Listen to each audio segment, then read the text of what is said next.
How do we find a strength-based approach to working on your weaknesses? The things that you're really not good at that tend to get in the way of everything else. Hi everyone, Paul Micallef here from ASPERGERS from the Inside. I make weekly videos sharing the human side of autism, so make sure you hit subscribe to get the latest content. So, is there something you're really good at? I mean, like really unbelievably good at? For a lot of autistic people, we will have certain narrow strengths and interests and things that we like to do because we're really good at doing them. And at the same time, there's also likely to be a couple of gaps in our skill set. The autistic skill set profile tends to be a little bit inconsistent. Rather than being kind of mostly okay at most things, we tend to be pretty good at some things and quite not very good at all at other things that just don't come quite so naturally. So the challenge is that most learning, most professional development, most personal development and skill development and things like that tends to focus on what we can't do yet. And if there are significant things in your life that you can't do that everyone else can do, it can be really depressing to constantly focus on those areas where you just plain suck. So instead of that, we need to find an approach that makes sure that my self-esteem is the first thing that gets bolstered in working on my weaknesses. That means that I need to find a way to focus on my strengths while at the same time working on my weaknesses. So what does that actually look like in real life? It starts out by firstly recognizing I do have things that I'm naturally good at and things that I naturally struggle at a little bit. And secondly, recognizing that I can lean on my strengths, on the things that I find really easy to compensate sometimes for the things I don't like to do very much. No one says I have to be brilliant at everything. In fact, if there is a gap in my skill set, I don't even need to be average at that thing. I just need to work on it just enough so that it's not a problem anymore. I'll give you an example. When I did my group facilitation course, I did an advanced diploma in group facilitation, which was a 12-month course. And one of the challenges for that for me was writing on a whiteboard. I was very naturally gifted at a lot of the facilitation skills that we were learning, things like listening and summarizing and making space for people and thinking about how to include people and make the space safe and things like that. I was really naturally good at all of those things, but writing on a whiteboard or on butcher's paper was just not something that I'd ever done before, not something that I could do with any level of proficiency. So it was getting in the way. How can I facilitate a group of people when they're telling me things and someone needs to scribe down what they're saying and I didn't have the skill to do it myself?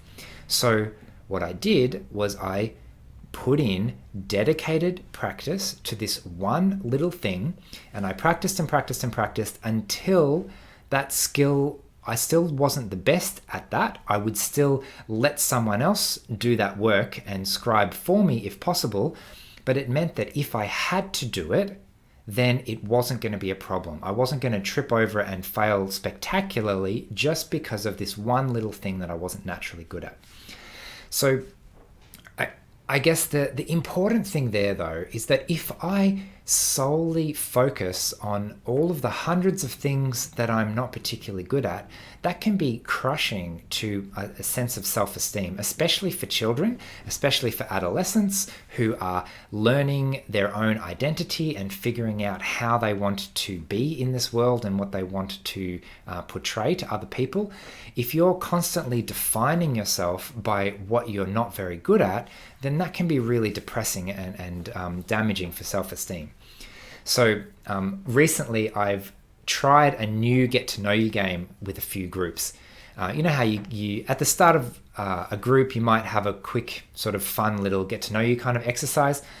And the exercise is, I have many talents, but something is not one of them. So I have many talents, but cooking is not one of them. Or I have many talents, but keeping houseplants alive or remembering birthdays or other things like that are not one of them. And so we go around the room and everyone shares one thing that they absolutely couldn't do to save their life. And part of the fun of that is normalizing that everybody has things that they're just not very naturally good at.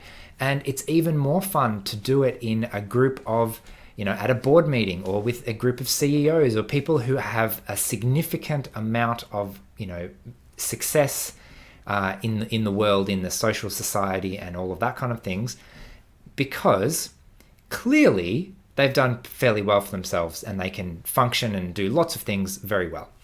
And then to hear someone say, I actually have an incredible track record of letting houseplants die or something like that, it just brings it into perspective that we all have things that we can't do very well.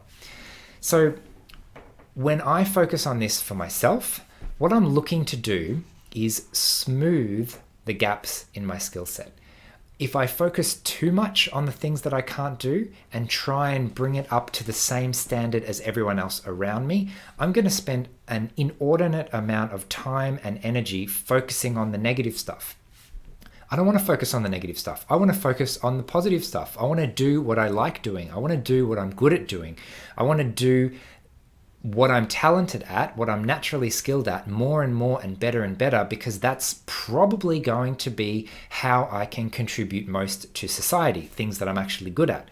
So if I spend too much time trying to build up my weaknesses, then I'm actually robbing society, robbing the team, robbing the community of my contribution, because I'm over here feeling sorry for myself, spending all of my time working on what I'm not good at.